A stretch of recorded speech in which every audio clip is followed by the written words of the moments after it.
একদিন সুলাইমান আলাইহিস সালামকে আল্লাহ মর্যাদা দিয়েছিলেন। সে মর্যাদাটা কি? ওনাকে একটা আল্লাহ বড় মর্যাদা দিয়েছিলেন যা অন্য কোনো নবীকে দেওয়া হয়েছিল না। সুলাইমান আলাইহিস সালামকে আল্লাহ পাক সমস্ত প্রাণী জগতের ভাষা এইটা ওনাকে এই ক্ষমতাটা বুঝার আল্লাহ পাক দান করেছিলেন।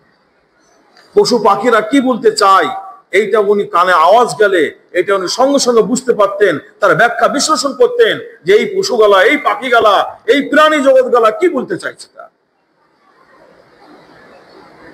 এখন সুলাইমান আলাইহিস সালাম একদিন তিনি একটা নদীর কিনারায় তিনি বসে আছেন।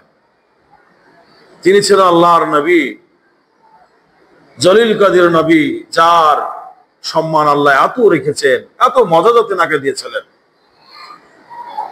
যে মর্যাদার ভিতরে আরেকটা ওনাকে মর্যাদা দিয়েছিলেন আল্লাহ পাক। সে মর্যাদাটা হলো উনি 1 মাসের রাস্তা তিনি বায়ু বাতাসের মাধ্যম দিয়ে তিনি আকাশে ভ্রমণ করতে পারতেন।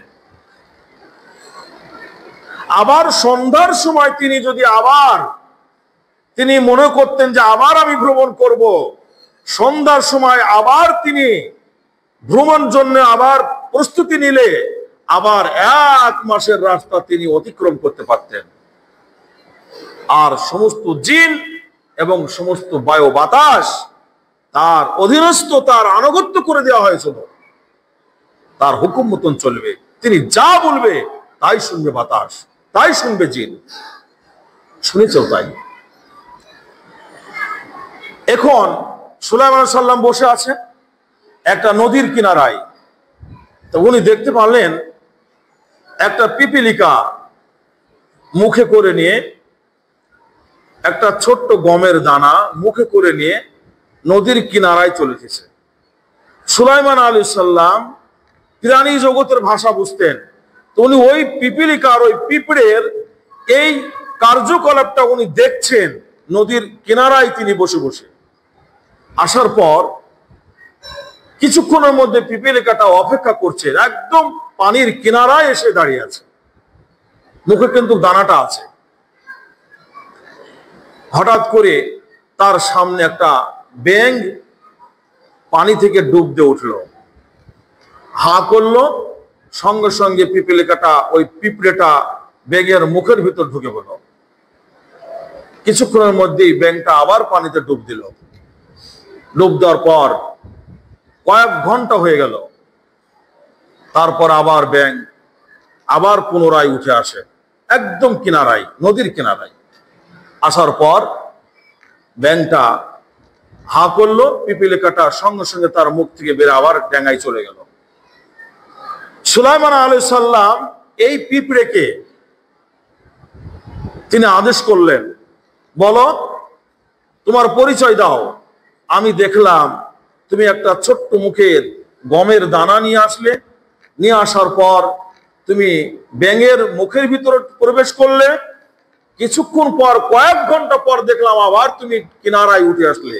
এর কারণটা আমি বুঝতে পারলাম না, তুমি আমাকে বলো। ব্যাঙ তার জবাব দিচ্ছে, সুলাইমান নবী, আপনি তো আল্লাহর নবী, আমি ঠোঁট লড়ালো আপনি বুঝতে পারবেন আমি কি বলতে চাইছি তা। উনি তখন, পিপিলিকা তখন তার জবাবে উত্তর দেয়, আল্লাহ রাব্বুল আলামিন এই গভীর নদীর তলে পাথরের মিডিলে তলদেশে কিছু পিঁপড়ে জন্ম লাভ করেছে, সেখানে তারা থাকে। অসংখ্য পিঁপড়ে আছে সেখানে। কিন্তু আল্লাহ রাব্বুল আলামিন আমাকে যে পিঁপড়ের সর্দার বানিয়েছে, আল্লাহর আদেশ আমার দ্বারায় সেই জায়গায় আমি খাবার পৌঁছালাম, কিন্তু আমি তো ওখানে যেতে পারবো না। সেই জন্য আল্লাহ পাক আমার জন্য একটা নিরাপদের রাস্তা তিনি ব্যবহার করালেন ব্যাঙের মাধ্যম দিয়ে। তার মানে হলো আমি ব্যাঙের ভিতরে প্রবেশ করলাম, ব্যাঙ সঙ্গে সঙ্গে ডুব দিল, আমাকে আত্মগোপন করে নিরাপত্তায় আমাকে সুন্দরভাবে আমার পিঁপড়ের পদতলদেশে আমাকে সেই গভীর সমুদ্র তলে আমাকে নিয়ে গেল। সেখানে গেলাম, আমি পিঁপড়েদের কাছে খাবার পৌঁছালাম। সুলাইমান আলাইহিস সালাম জিজ্ঞেস করলাম, তারা কি করছিল? সে পিঁপড়ে গেলা বলে, তারা আল্লাহর জিকির করছিল, আল্লাহর প্রশংসা করছিল। কি প্রশংসা? তাদেরকে যখন আমি জিজ্ঞেস করলাম, পিঁপড়ে তার জবাব দিল, এই খাবার পর পর এই পিঁপড়ে আল্লাহর প্রশংসা আদায় করেছে।